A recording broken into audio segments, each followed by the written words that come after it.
उद्धव ठाकरे गटाच्या वकिलांनी युक्तिवाद केला होता। स्थानिक निवडणुका येत आहेत आणि त्यामुळे लवकर सुनावणी घ्या अशी विनंती कपिल सिब्बल यांच्याकडून करण्यात आली होती।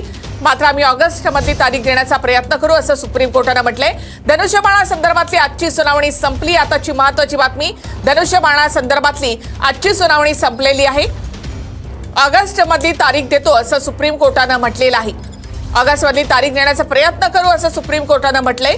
तर स्थानिक स्वराज्य संस्थांच्या निवडणुका येत आहेत, त्यामुळे लवकर सुनावणी घ्या यासाठी उद्धव ठाकरेंच्या शिवसेनेकडून आग्रह धरण्यात आला होता। कपिल सिब्बल यांनी या संदर्भात युक्तिवाद केला। स्थानिक स्वराज्य संस्थांच्या निवडणुका येत आहेत, त्यामुळे जवळची तारीख द्या असं सिब्बल यांनी म्हटलेलं आहे। शिवसेनेच्या पक्ष आणि चिन्हाबद्दलची आजची सुनावणी संपलेली आहे। आम्ही ऑगस्टमध्ये तारीख देण्याचा प्रयत्न करू असं सुप्रीम कोर्टाने म्हटलंय।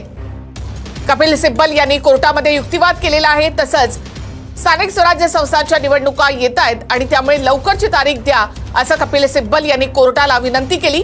आम्ही ऑगस्टमध्ये तारीख देण्याचा प्रयत्न करू असं यावर सुप्रीम कोर्टाने म्हटलेलं आहे। तर स्थानिक स्वराज्य संस्थांच्या निवडणुका ऑक्टोबरमध्ये होत आहेत, त्याआधी याचा निकाल लागायला हवा यासाठी उद्धव ठाकरे गटाकडून प्रयत्न केले जात होते।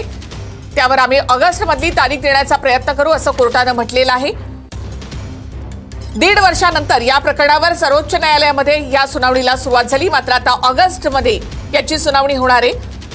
ऑगस्टमधली तारीख देऊ असं सुप्रीम कोर्टाने म्हटलेलं आहे।